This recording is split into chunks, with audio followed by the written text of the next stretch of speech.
వచ్చే నెలలో జరగనున్న 5 రాష్ట్రాల అసెంబ్లీ ఎన్నికల సమరానికి కాంగ్రెస్ సమాయత్తమవుతోంది. గత కొంతకాలంగా 5 రాష్ట్రాలకు చెందిన అభ్యర్థుల ఎంపికలో కసరత్తులు చేస్తూ వచ్చిన కాంగ్రెస్ తాజాగా మధ్యప్రదేశ్, ఛత్తీస్గఢ్, తెలంగాణ రాష్ట్రాల్లో తొలి జాబితాను విడుదల చేసింది.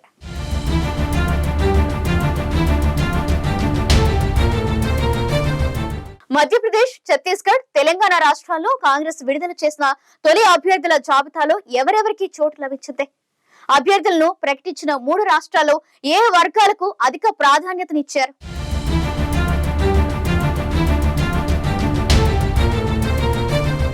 నవంబర్లో జరగనున్న 5 రాష్ట్రాల అసెంబ్లీ ఎన్నికలకు కాంగ్రెస్ సన్నద్ధమవుతోంది.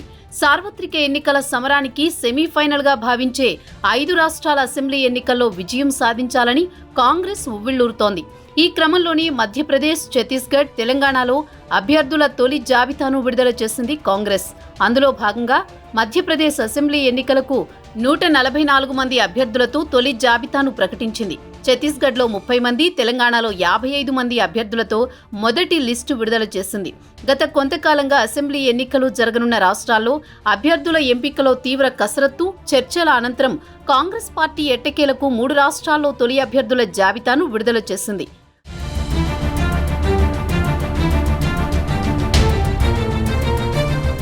మధ్యప్రదేశ్లో 144 మందితో కూడిన తొలి జాబితా విడుదలైంది.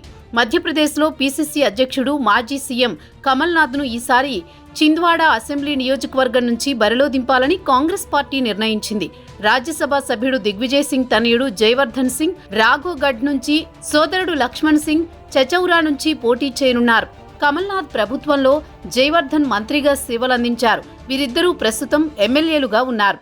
ముఖ్యమంత్రి శివరాజ్ సింగ్ చౌహాన్ పై నటుడు విక్రమ్ మస్తాల్ పోటీ చేయనున్నారు. 17 మంది మాజీ మంత్రులకు తొలి జాబితాలో స్థానం లభించింది.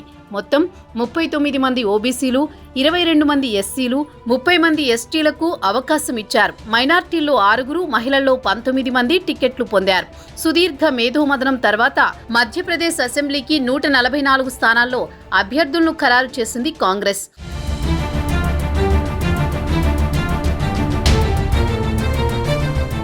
ఛత్తీస్గఢ్లో 30 మంది అభ్యర్థుల తొలి జాబితాను విడుదల చేసింది కాంగ్రెస్. ఛత్తీస్గఢ్ ముఖ్యమంత్రి భూపేష్ బఘేల్ ఈసారి కూడా దుర్గ్ జిల్లాలోని పటాన్ నియోజకవర్గం నుంచి పోటీ చేయనున్నారు. పీసీసీ అధ్యక్షుడు దీపక్ బైజ్ ప్రస్తుతం బస్తర్ నియోజకవర్గ ఎంపీ కాగా ఆయన్ని చిత్రకూట్ ఎస్టీ సెగ్మెంట్ నుంచి బరిలో దింపుతున్నారు.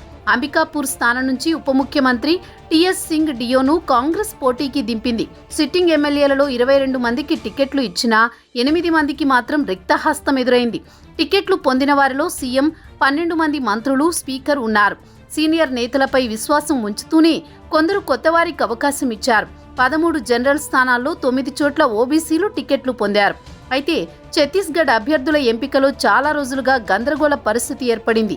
పాత నాయకులు తమకు టికెట్ వస్తుందో లేదో అని సందేహం వ్యక్తం చేయగా, పాత నాయకుల్లో అర్హులైన వారికి ఖచ్చితంగా టికెట్ కేటాయిస్తామని అంతకుముందు కాంగ్రెస్ హామీ ఇచ్చింది. అయితే కొన్ని హై ప్రొఫైల్ స్థానాలు మినహా మిగతా సీట్లలో అభ్యర్థుల ఎంపిక కాంగ్రెస్ కు సవాల్గా మారింది. అన్ని అసెంబ్లీ నియోజకవర్గాల నుంచి టికెట్ ఆశావహులు తమ అభ్యర్థులను అధిష్టానానికి తెలియజేశారు. అనేక నియోజకవర్గాల్లో 100కు పైగా వినతులు వచ్చాయి. అనంతరం వాటిని స్క్రీనింగ్ కమిటీ బ్లాక్ స్థాయిలో షార్ట్ లిస్ట్ చేసి హైకమాండ్ కు పంపించింది. చాలా రోజుల చర్చ, ఒక్కొక్కరి పేరుపై మేధోమథనం చేసి అభ్యర్థులను ప్రకటించింది కాంగ్రెస్.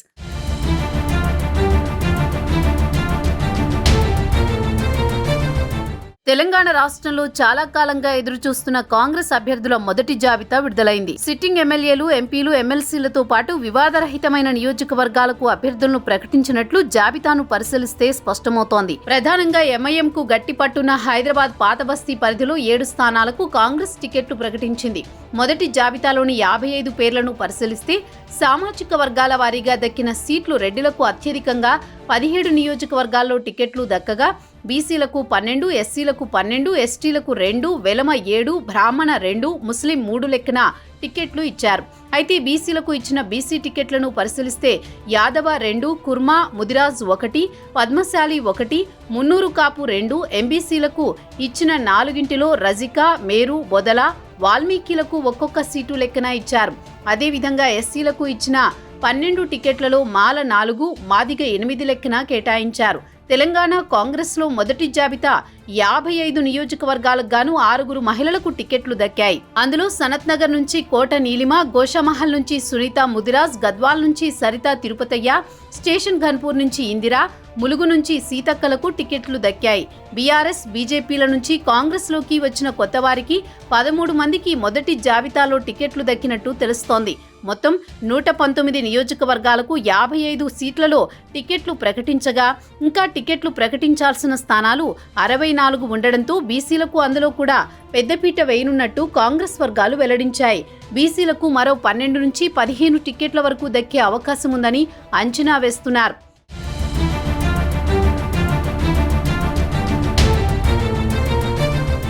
కామారెడ్డి బదులు ఎల్లారెడ్డి టికెట్ కావాలని షబీర్ అలీ పట్టుబట్టడంతో అక్కడ టికెట్ ప్రకటన పెండింగ్ పడినట్లు తెలుస్తోంది. ఇబ్రహీంపట్నం టికెట్ విషయంలో కోమటిరెడ్డి వెంకటరెడ్డి, రేవంత్ రెడ్డిల మధ్య ఏకాభిప్రాయం కుదరకపోవడంతో అక్కడ ప్రకటించాల్సిన టికెట్లు కూడా అర్ధాంతరంగా ఆగినట్టు సమాచారం. అదేవిధంగా సూర్యాపేట, అంబర్పేట, ఖైరతాబాద్, జూబ్లీహిల్స్ తదితర 20కి పైగా స్థానాలు ఏకాభిప్రాయం కుదరక తాత్కాలికంగా ఆగినట్టు తెలుస్తోంది. 2-3 రోజుల్లో ఇక్కడ సంప్రదింపుల ద్వారా ఏకాభిప్రాయం సాధించి టికెట్ల ప్రకటనకు మార్గం సుగమం చేసుకోనున్నట్టు పీసీసీ వర్గాలు పేర్కొంటున్నాయి.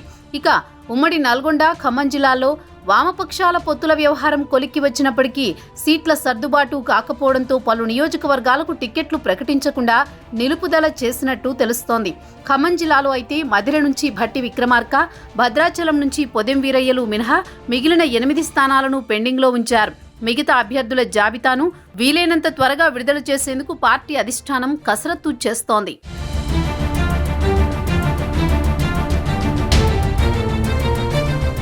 ఐదు రాష్ట్రాల అసెంబ్లీ ఎన్నికల్లో గెలిపే లక్ష్యంగా అభ్యర్థుల ఎంపికలో తీవ్ర స్థాయిలో కసరత్తులు చేసింది కాంగ్రెస్ పార్టీ.